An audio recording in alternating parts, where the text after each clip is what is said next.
तो आइए आज हम जानेंगे कि एक ऑपरेशनली साउंड कंपनी को कैसे आइडेंटिफाई करें और क्या फैक्टर्स उसके लिए देखने होंगे। इसके लिए हमने टाटा मोटर्स का एक एग्जांपल लिया है और उसके फाइनेंशियल्स को एनालाइज किया है जो कि FY 24 का है। ठीक, तो इसमें ऑपरेशनल स्ट्रेंथ देखने के लिए पहले सबसे पहली चीज है आप ऑपरेटिंग कैश फ्लो देखोगे। ऑपरेटिंग कैश फ्लो यानी कि कैश फ्लो फ्रॉम ऑपरेशन, जो कि आपके कैश फ्लो स्टेटमेंट से पहला आइटम होता है। दूसरा होता है CFF यानी कि कैश फ्लो फ्रॉम फाइनेंसिंग, और तीसरा होता है कैश फ्लो फ्रॉम इन्वेस्टमेंट। ठीक है, इन तीनों को मिलाकर नेट पोजीशन निकलती है। बट आज हम सिर्फ कैश फ्लो फ्रॉम ऑपरेशंस यानी कि धंधे से पैसा जनरेट हो रहा है या नहीं, अगर नहीं हो रहा है ये नंबर अगर नेगेटिव है, CFO यानी कि कैश फ्लो फ्रॉम ऑपरेशंस, तो आप शायद इस कंपनी में, ऐसी कंपनी में इन्वेस्ट नहीं करेंगे। इस केस में 63,000 करोड़ की operating cash flow Tata Motors ने जनरेट की है। आपको ये भी देखना पड़ेगा कि वर्किंग कैपिटल जो है वो रिक्वायरमेंट बढ़ रही है या कम हो रही है। और वर्किंग कैपिटल रिक्वायरमेंट जो बढ़ रही है एफिशिएंसी के कारण, बिजनेस बढ़ने के कारण बढ़ रही है, या फिर कुछ और चैलेंजेस हैं। अगर वर्किंग कैपिटल रिक्वायरमेंट कम हो रही है तो आपको देखना पड़ेगा कि हो सकता है कि इनकी पॉलिसीज बेहतर हुई, जैसे कि कलेक्शन अच्छा हो रहा हो, या जो उनके फाइनेंसर्स यानी कि जो ट्रेडर्स हैं, जिनको क्रेडिटर्स हैं, उनको पैसे हो सकता है कि थोड़े बाद में जा रहा हो। तो उस हिसाब से वर्किंग कैपिटल एफिशिएंसी आई है क्या। अगर आप अपने सप्लायर्स को, सपोज आप 10 दिन में पेमेंट देते हो और आप अब 15 दिन में पेमेंट दे रहे हो, तो आपने 5 दिन जो है कैश होल्ड कर लिया है, जिससे कि आप शायद बेहतर मैनेज कर पाए और उससे उस 5 दिन का आपको इंटरेस्ट भी मिलेगा। But this is only possible if the suppliers agree to this shift in the policy. तो अगर वर्किंग कैपिटल एफिशिएंसी कैसे हो रही है वो आपको मैनेज करना, आपको देखना पड़ेगा।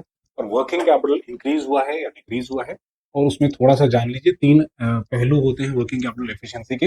एक होता है कि डेटर डेज, तो आप कलेक्शन फास्ट कर रहे हैं क्या अपने कस्टमर से, पॉइंट नंबर 1। दूसरा होता है इन्वेंट्री डेज, क्या आप ऑप्टिमल इन्वेंट्री मेंटेन कर रहे हैं, क्या आपने इन्वेंट्री कम की है। अगर इन्वेंट्री कम की है तो वो हो सकता है कि अच्छी चीज हो, लेकिन अगर डिमांड पे इम्पैक्ट है और फिर इन्वेंट्री कम हो रही हो तो ये अच्छी चीज नहीं है। अगर सेल्स बढ़ रहा हो और इन्वेंट्री जो है आपके एग्जिस्टिंग जो ट्रेंड से कम हो रहा है, तो ये एक पॉजिटिव चीज हो सकती है और आपको इन्वेस्टिगेट करना चाहिए। इन्वेंट्री में पैसा अटक जाता है, it it you know the money get stuck in it and you have money which is not liquid there. So inventory का कम होना अच्छा माना जाता है, लेकिन आपको देखना पड़ेगा कि कहीं बिजनेस में इम्पैक्ट तो नहीं, ऐसा तो नहीं कि बिजनेस ही नहीं आ रहा हो आपको तो इन्वेंट्री कम हो गई हो। ठीक है। और तीसरा जो आइटम होता है वर्किंग कैपिटल में, वो होता है कि पेबल्स डेज, यानी कि आपके जो सप्लायर्स हैं उनको आप कितने दिन में पेमेंट करते हो। आप बहुत देर तक उनको आप लटका के रखोगे, आप पेमेंट नहीं करोगे, तो नेचुरली क्या होगा कि सप्लायर्स टूट जाएंगे और अच्छे अच्छे सप्लायर्स आपसे रूट कर चले जाएंगे। तो बहुत ज्यादा आप उनको स्ट्रेच नहीं कर सकते, like rubber band, if you stretch too much it will simply break, है ना। और तो एक नॉर्मल एडजस्टमेंट, जैसे 10 का 12 आपने किया, 20% इंक्रीज है। आप सप्लायर को 10 दिन में आप देते थे, अब आप 12 दिन में पैसे दे रहे। सस्टेनेबल है नहीं सस्टेनेबल है ये आपको देखना पड़ेगा, और इंडस्ट्री का ट्रेंड क्या है। तो ये तीन चीजें हैं जो वर्किंग कैपिटल को इम्पैक्ट करती हैं। और अगर आपका वर्किंग कैपिटल ठीक नहीं है तो आपको फाइनेंस लेना पड़ेगा, यानी कि आपको CC की सुविधा, यानी कि आपको बैंकों से पैसा लेना पड़ेगा। ठीक है, तो आपने एक ऑपरेशनल साइड पर देख लिया।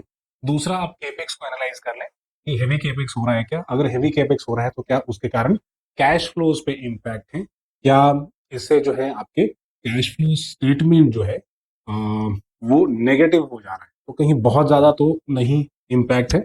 और हेवी अगर केपेक्स है तो जो पैसा पड़ा है फर्म के पास, यानी free cash flow to the firm, वो नेगेटिव है या पॉजिटिव है। अगर वो भी अभी भी पॉजिटिव है तो ये बहुत अच्छी बात है, जो कि हम टाटा मोटर्स के केस में देखते हैं।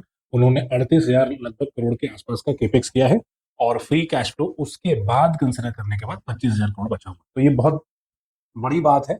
और आइए फिर नीचे देखें। इसके बाद आप देखेंगे कि क्या जो फाइनेंसिंग ली गई है, क्योंकि केपेक्स आप करोगे तो फाइनेंस आप लोगे ही, तो इज इट डिसिप्लिन और नॉट। तो इंटरेस्ट पेमेंट सही टाइम पे जा रहे हैं नहीं जा रहे हैं, या EMI मिस हो रही है, ये भी आपको देखना पड़ेगा। डेट पेमेंट हो रहा है या नहीं।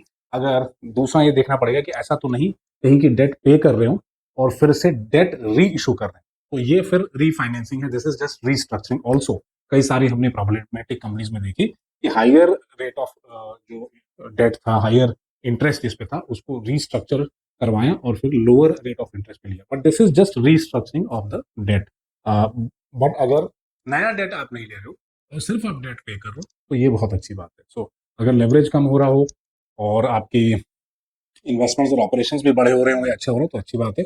और आपको ये देखना पड़ेगा कि क्या आपने अपने शेयर होल्डर्स को रिवॉर्ड किया है, डिविडेंड पे किया है। एक टर्मिनोलॉजी होती है free cash flow to the equity, यानी कि कितना पैसा अवेलेबल है शेयर होल्डर्स के यूज के लिए, यानी इक्विटी होल्डर्स के यूज के लिए। After considering all charges, all payments, all interest payments, जो भी आपने कैश किसी पर्पस के लिए रखा था, या तो केपेक्स के लिए रखा था या वर्किंग कैपिटल के रखा था, वो सारा कंसिडर करने के बाद जो कैश फ्लो बच जाता है, जिसे कि फ्री कैश फ्लो बोलते हैं, टू द इक्विटी होल्डर्स, और उस वो पॉजिटिव है या नेगेटिव, वो भी देख लीजिए। और डिविडेंड आप सही टाइम से पे कर पा रहे हो। एक कंसेप्ट होता है बड़ा प्यारा, कोर कैश इंक्रीज, तो वो आपको देखना पड़ेगा कि कोर कैश इंक्रीज बचा है कि नहीं। इन सारे फैक्टर्स को देख लें एक बार, मैं फिर से आपको ये रिवाइज करा देता हूँ कि कोर फैक्टर्स कौन से हैं। ऑपरेशनल स्ट्रेंथ यानी कि सीएफओ को देख लीजिए, और चीफ फाइनेंशियल ऑफिसर की नहीं मैं बात कर रहा हूँ, मैं कैश फ्लो फ्रॉम ऑपरेशंस की बात कर रहा हूँ, पॉजिटिव है कि नहीं, इसका पॉजिटिव होना बहुत बहुत बहुत इंपॉर्टेंट है। अगर ये number cash flow from operations negative है, तो ऐसी कंपनी आपके लिए ठीक नहीं हो सकती है। इस बात का जरूर जरूर जरूर ध्यान रखिए। वर्किंग कैपिटल यानी कि इन्वेंट्री, यानी कि पेबल्स, यानी कि कस्टमर्स, ये नंबर ऑफ डेज, कितने दिन में आप कितने दिन की इन्वेंट्री होल्ड कर रहे हो, कितने दिन आप ट्रेडर्स को, कितने दिनों में आप ट्रेडर्स को पैसा दे रहे हो, और कितने दिन में आप कस्टमर से पैसा रिसीव कर रहे हैं, इन तीनों का समेशन जो है उसको वर्किंग कैपिटल बोलते हैं। इसके अलावा अगर आप केपेक्स कर रहे हो, if you are doing capex, तो आपको ये भी देखना पड़ेगा कि free cash flow to the firm बचा है कि नहीं बचा है। उसके बाद क्या फिर इंटरेस्ट टाइम पे जा रहा है नहीं जा रहा है, और ऐसा तो नहीं कि आप नया डेट आप इशू कर रहे हो और पुराने डेट को आप पे कर रहे हो बट आप नया इशू।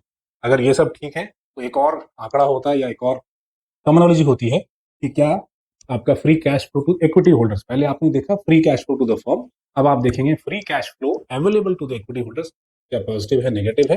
नेगेटिव होना, पॉजिटिव होना ही चाहिए, नेगेटिव है तो ये अच्छी बात नहीं है। और क्या आपने अपने शेयर होल्डर्स को रिवॉर्ड किया है, यानी कि डिविडेंड पे किया है। इन सब के कैलकुलेशन के बाद एक कोर कैश होता है। कोर कैश जो है वो बढ़ा है, जो ऑपरेशन से कोर कैश बढ़ा है या कमा है, और आप यहाँ देखेंगे ये बहुत अच्छी बात है। टाटा मोटर्स के केस में कोर कैश बढ़ा है, 4950 करोड़ है।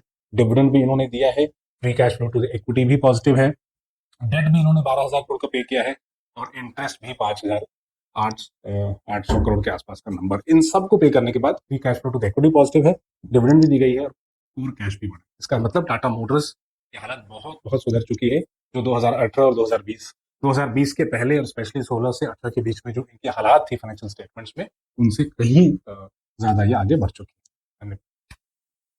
धन्यवाद।